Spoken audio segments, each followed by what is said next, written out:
You show up for this, but not calendar rules. See, there you go. There you go. Y'all cut that out the tape, please. We ready? Yeah.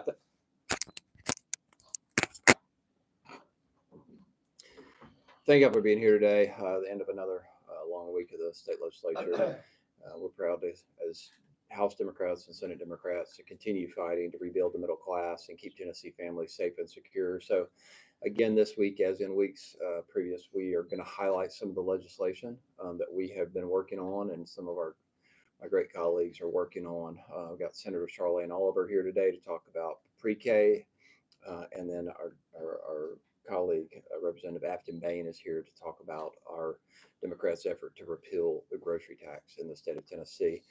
And then after that, we'll be happy to discuss any questions you have about anything that took place this week. Senator Oliver. Thank you. Good afternoon, everyone. I'm Senator Charlene Oliver. I represent the 19th Senate District right here in Davidson County. I stand here before you as a mom of three. My youngest just entered kindergarten this year. And if any of you have young children, you know there's a celebration that happens the summer before kindergarten. That celebration is because we know we get a pay raise back into our bank account because we're not paying for childcare anymore. A weekly expense. That expense is almost as high as our mortgage. So I am introducing Senate Bill 270, the Universal Pre-K Funding Act, to move that celebration up 1 year. A game changer for Tennessee families. Right now, too many parents are forced to make impossible choices between paying for preschool or staying home with their child. This bill eliminates that burden by making public pre-kindergarten available to every 4-year-old in our state, free of charge. The benefits are undeniable. When families have access to pre-K, research shows their incomes increase by more than 20% because parents can return to the workforce, filling jobs and strengthening our economy. That's more income for families who need it and more workers for businesses that rely on them. And here's the best part: the bill is fully paid for, not by working Tennesseans, but by a privilege tax on massive social media corporations that profit off of our personal data. If they can make billions selling our personal information, then they can help fund our kids' future. Access to preschool should be a right, not a privilege for the wealthy few. With Senate Bill 270, we're putting working families first and making sure every child, no matter their zip code, gets a strong start. So let's get that done. Thank you. All right. Thanks for the pep talk. Okay. Excited to be here. So as you all know, that Senator Charlene Oliver and I have been working to end the grocery tax in the state of Tennessee, and we're doing that by closing corporate tax loopholes. So HB 2 and Senate Bill 2 would eliminate Tennessee's grocery tax while keeping our state financially strong and ensuring that we continue to invest in schools, infrastructure, and healthcare. Right now, Tennesseans are paying some of the highest sales taxes in the country, including on essential groceries. We have one of the highest inflationary costs on groceries in the country, while some of the most profitable corporations use loopholes to avoid paying what they owe. It's not fair and it's not sustainable. So we have a solution. Instead of forcing working families to foot the bill, we plan to close corporate tax loopholes and make sure that large businesses contribute on what they owe. So our proposal includes 2 key amendments that generate the revenue necessary to end the grocery tax responsibly, which would be around $700 million to $1 billion a year. The Tennessee Corporate Minimum Tax Act ensures that highly profitable corporations doing business in our state are paying their fair share. Right now, Senator Oliver and I, with help of Brandon, produced a report, the Tennessee Corporate Tax Loophole Report, showing that around a quarter of businesses reporting over $1 billion of federal taxable income are paying zero in the excise tax. But if you ask some of the Republican leadership, there are no loopholes in our state. So this amendment sets a minimum 3% state excise tax for corporations with federal taxable income exceeding $100 million. If a corporation is currently paying less than that, they will be required to pay up to shore up that threshold. This closes loopholes that allow large corporations to avoid taxes while using Tennessee's infrastructure and benefiting our workforce. Recently, a report from the Institute of Taxation and Economic Policy came out a few weeks ago showing that if we closed corporate tax loopholes, which I'll talk a little bit about later, would generate around $898 million a year. So once again, do we have corporate loopholes? Yes, we do. Yes, we do. We do. The second amendment that would create revenue is the Worldwide Combined Reporting Act, which tackles a longstanding issue with corporations shifting profits to foreign tax havens to avoid paying state taxes. This amendment requires large multinational corporations, those with over $1 billion in gross revenues, to report all of their global income when determining their Tennessee tax liability. This means that businesses making massive profits won't be able to artificially lower their tax bills by hiding their income overseas. By implementing this common sense policy, we level the playing field for businesses that are already paying what they owe, like the small business owners in House District 51, and ensure that Tennessee doesn't lose out on lost revenue. So by implementing both of these reforms, these tax reforms, we ensure that ending the grocery tax doesn't come at the expense of our schools, of our infrastructure, of our healthcare. And instead of forcing working families to continue paying more, our plan generates revenues by closing these loopholes, implementing a fair minimum tax, and making the biggest multinational corporations report their true earnings. We all agree this is a bipartisan issue across the state. Senator Oliver and I have heard from hundreds of Tennesseans who want to see the end of the grocery tax. And at this moment in time, it's about priorities. You have Republican leadership who have been in leadership for 15 years. They've had every opportunity to end the grocery tax and they've chosen not to.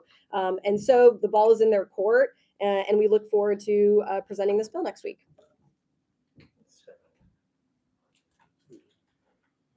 All right, thank you. That's the type of strong leadership that Tennesseans deserve, put money back in Tennesseans' pockets. Anybody have any questions about anything that's going on?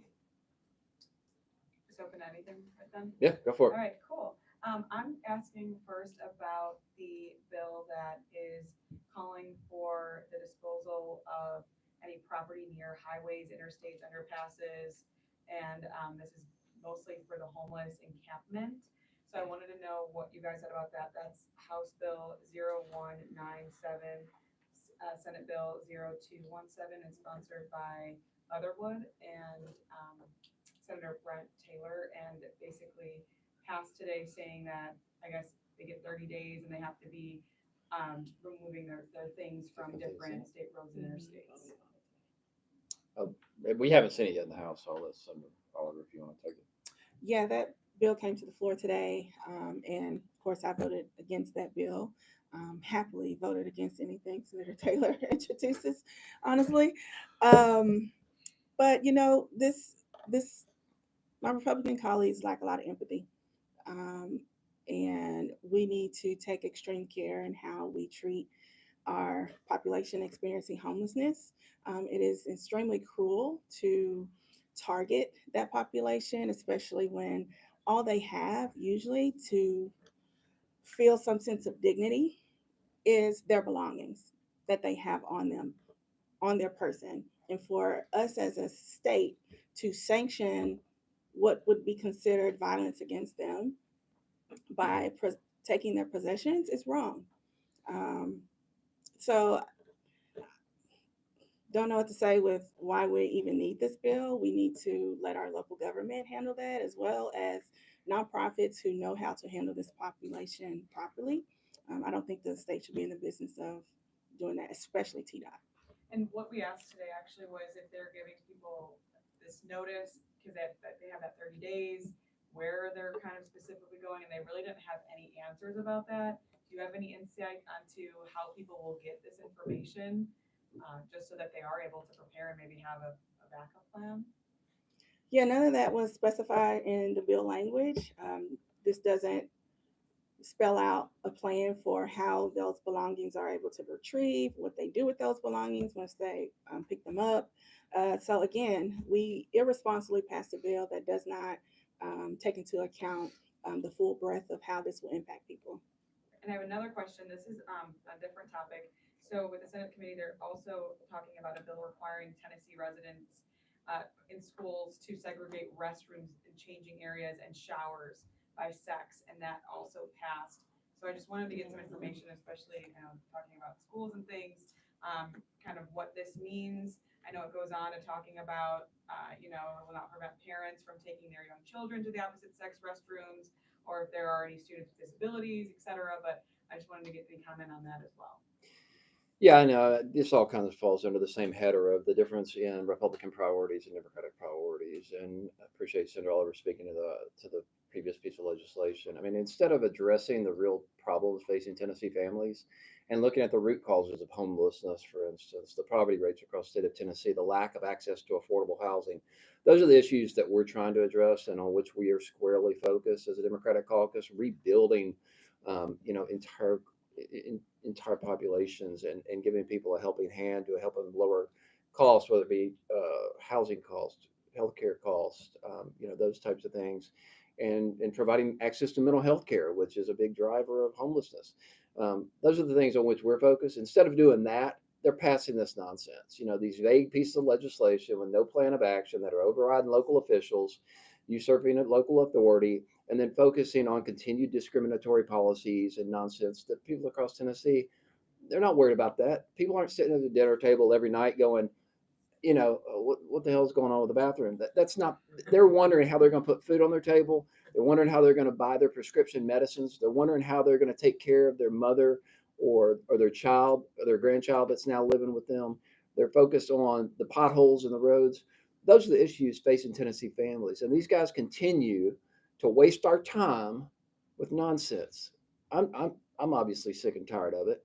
But again, I just reiterate that is a perfect contrast between Democrats and our agenda versus Republicans. I wanted to ask, there's a bill that would lower the minimum age for school bus drivers from 25 down to 21, but that was passed after the Chattanooga bus crash that killed several kids. Just wanted to get your thoughts on that at all. Yeah, I mean, we had a lot of discussions about that. That's obviously, we want to make sure that we're providing for the safety of our kids, but at the same time, we've got to recognize that we have school bus driver shortages. Now, I would think the best way to initially address that is to increase pay for our school bus drivers and provide them benefits, and get them fully into the school system and the benefit plans. I think that would help address the situation. But the bill was introduced to lower that driving age. We're going to have to continue to work on that issue. It's an ongoing problem. On the grocery tax, there's a Republican-led measure that would eliminate the grocery tax, but has no plan to pay for it. We were told just a few minutes ago that that effort is not dead for this year, but also it might come back next year. Do you feel like that's a good faith effort to even, I guess, be a starting place for negotiation on reducing the grocery tax? Well, as Representative Bain said, this is a bipartisan issue. I mean, it should be a bipartisan issue. We're talking about, something, Tennessee is one of the few states that still has a sales tax on groceries. It's something that would put a tremendous amount of money back into the pockets of working Tennessee families.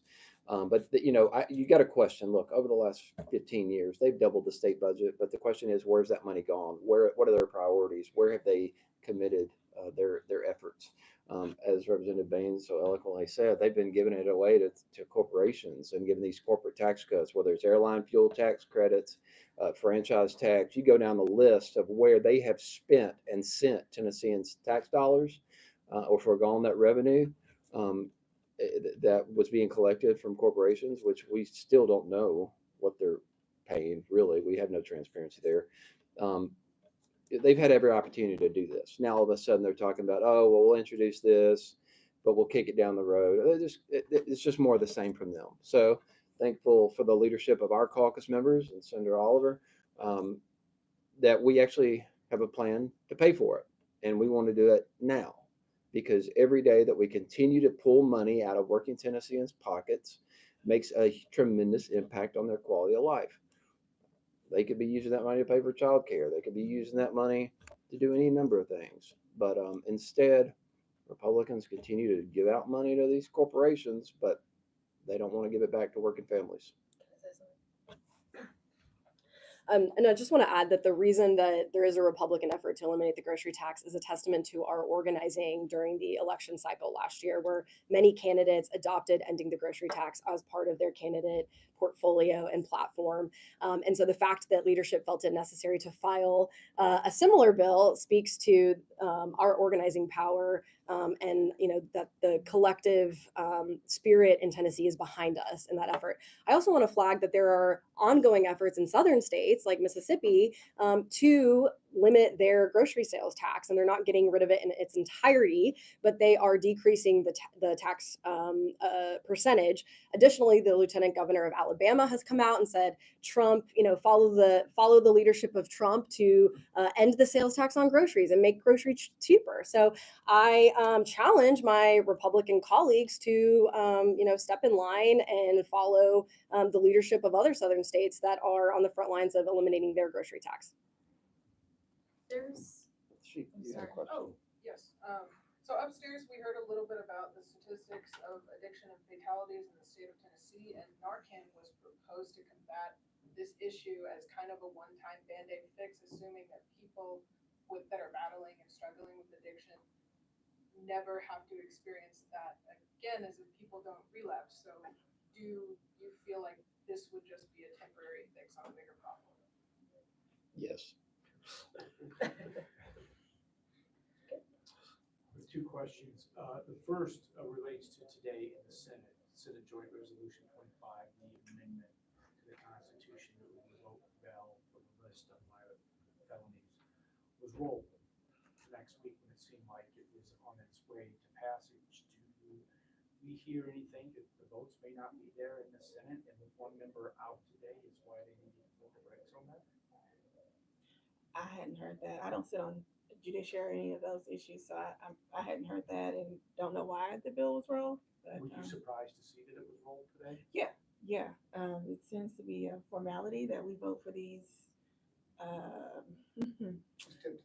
bills that, oh, sorry. It seems to be a formality that we vote for these constitutional amendments. So it is pretty suspect that we wrote that. So yeah, I'd be surprised to see what the vote count is next week or whenever it gets back to the floor. My second question is, any idea what's going on with the bill that would allow local schools to not enroll undocumented students when we don't have the so-called scholarship amended to that, documentations that would need to be added to that, into that bill? Do we know what's going on with House Republicans and how they're trying to align their bill with the Senate right now? That whole issue is concerning on so many levels. To deprive children of an education, and let's be clear, this isn't. They keep referring to it as an anti-immigration bill. That's not an anti-immigration. It's anti-child.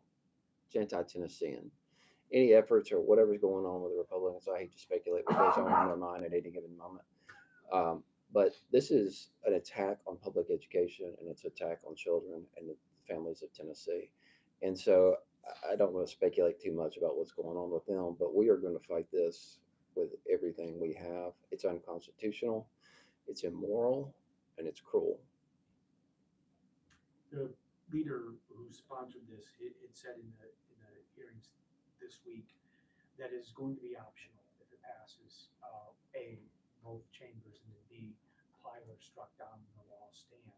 Is there concern, because I asked this question today, that if Plyler were to be struck down, that this chamber, this legislature would come back and make it mandatory that undocumented students must be unenrolled in Tennessee schools? They said no, the leader did anyway, but the speaker hedged the bet, said, well, we'd have to see what the Supreme Court says. Do you all fear that eventually this would be an endgame if they could get Plyler struck down to keep undocumented students out of all Tennessee schools and rewrite that bill?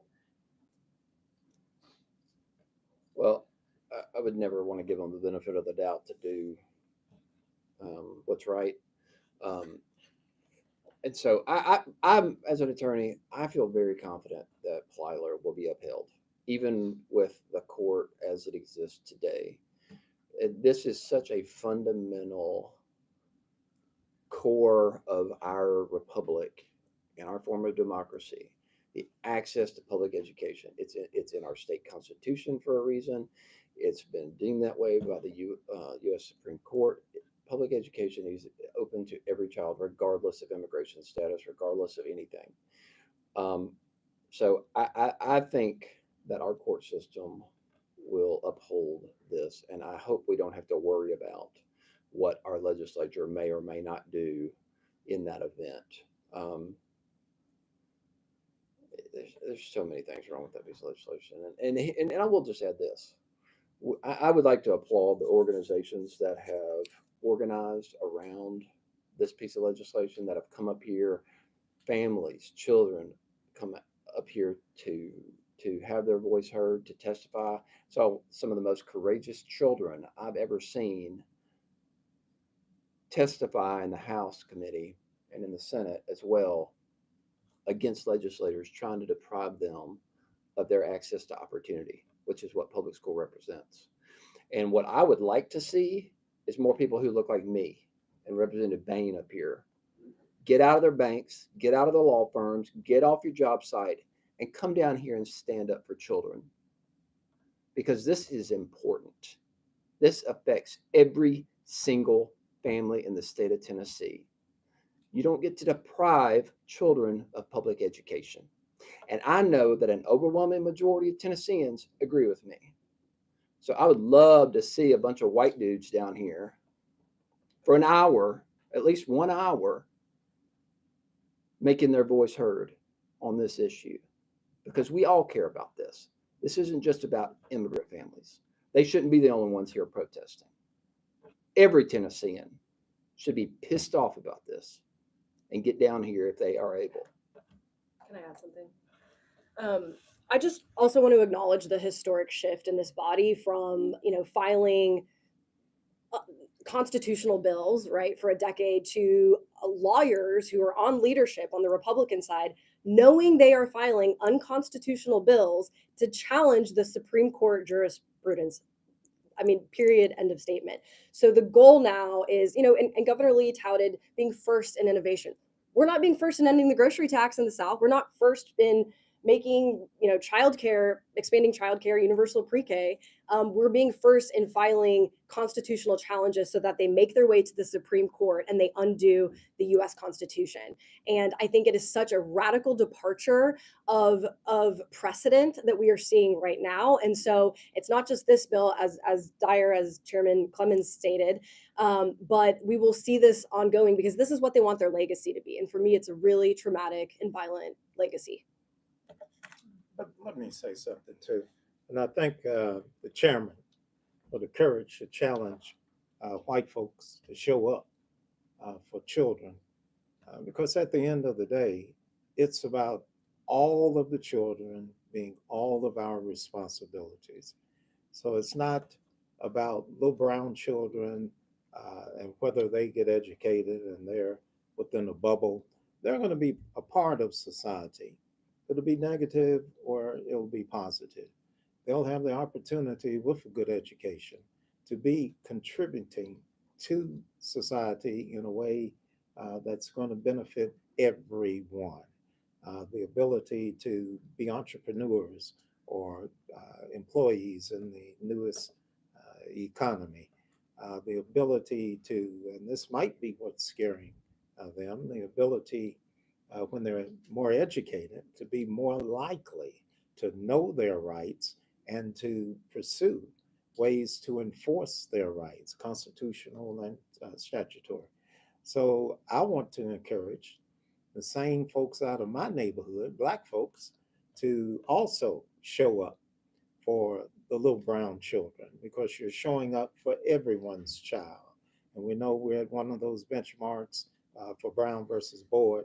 We know that the federal government has tried to roll back every opportunity for people of color and for poor people to be able to get educational opportunities.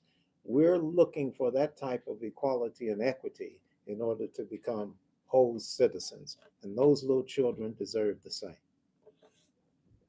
There's a bill that would give pesticide companies more legal protections over civil lawsuits, I guess if they have certain labeling. Republicans say it would not prevent people from filing lawsuits. Is that true? Your thoughts on that? I don't have any knowledge about that legislation. I'm not gonna go. So again, we probably spent, I served on Senate Energy, and we took this bill yesterday up, and it's probably the longest energy committee we've had in a long time, at least since I've been here. And it's just egregious. When I asked Senator Stevens, the sponsor, who brought you this bill? And of course, he says Bayer. Bayer is the company that produces the product Roundup, which has the the pesticides in it. And I just think it's very corrupt to bring a bill here that his own constituents hasn't even asked for, but it's making it easier for companies to not be held liable for the products that they produce, and it's making it harder for people who are going to be harmed by this, potentially get cancer from these products, to be able to sue them. The FDA only allows, we only know when products are wrong is if someone files a civil lawsuit. So we're taking away the only tool and mechanism that the public has to hold these companies accountable away from them.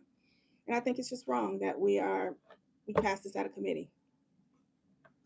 There was a Republican-led bill that passed out of subcommittee this week that would put more restrictions on CoreCivic, basically saying if you're at a certain death rate, the population would be reduced, or potentially the security level would be reduced.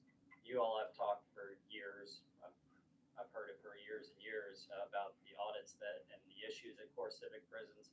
Are you all interested, surprised to hear that there is some movement from leadership or Republican side of the majority to do something on this issue, and what do you think? Does it have a real chance or any momentum?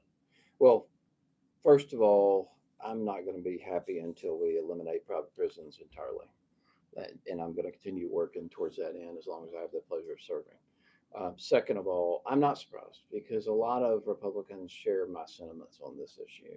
I've had multiple conversations with members of Republican leadership and my colleagues across the aisle who share my concerns about private prisons and what's going on in our private prisons and the lack of accountability and transparency. That's great. I'm glad we're moving forward. I'm glad we're seeing some level of progress in that. But again, I'm not going to rest until we repeal that Private Prison Corporation Act entirely, or at least live up to the true letter of it. Does it feel like there's anything different this year? Because we've had these audits for 4 or 5 different times throughout the last decade or so, and legislatively, I can't think of one specific thing that has passed in that amount of time. No, nothing's passed. I've been here. This is my 11th year, and nothing's passed to hold them accountable or to limit them in any way. In fact, my legislation, all of our legislation to that end, has been defeated in recent years. I know Senator Oliver and I spoke up in government operations over the last year and in previous years, and I'm sure other colleagues as well. But we're just going to keep working on this because it really is. I mean, there's a lot of people. I've built up a good relationship with a gentleman in Wilson County whose son died in a CoreCivic prison, and whether he's a Democrat or Republican, and I'm not sure, but there's a lot of advocacy, organic advocacy across the state of Tennessee rising up by a lot of families who've been impacted by what's going on behind those prison walls and what's not being done to protect family members. So I hope we continue to gain momentum. Again, up here, our definition of success is different as a member of a super minority. So any progress is good progress. I'm pleased to hear it's moving forward. We'll see what happens. Let me speak on that too. I can tell you from my district, I do get calls in reference to the private prisons and the misery and the inhuman conditions that the inmates are suffering, and those who are working there, the prison guards and other staff members, are suffering through. So I don't believe that there's any room in American justice for profit. That is just counter to all of our principles and values. And I, like my colleagues, won't be satisfied until we've done away with not just private prisons, but some of the new things that they're trying to cook up. There should be no profit in the justice system. And until we get that through our heads, we'll never deliver justice properly to Americans. And that's whether poor people, whether they're well to do, whether they're black, white, brown, or other. So, no profit in the justice system. There's a bill that would allow certain lending companies to really increase their interest rates. Just wanted to get your reaction to that bill and if that's needed. I mean, it's just yet another attempt to sneak additional fees and increase interest rates and make lives hard for middle-class families. I mean, that's the type of stuff we stand against. It worked its way through the committee system and had been represented multiple ways, but I mean, you know, they continue to cut these corporate taxes. They continue to give these handouts to billions of dollars, but they continue to stack fees on top of working families. They've increased, I think, since Governor Lee took office, they've increased fees by $1 billion across the board in Tennessee, everything from hunting license fees to you name it. And now they're trying to allow the increase of loan fees. And we're going to continue to battle those things, continue to reduce costs for working families and rebuild the middle class. So thank you all. Appreciate you being here today.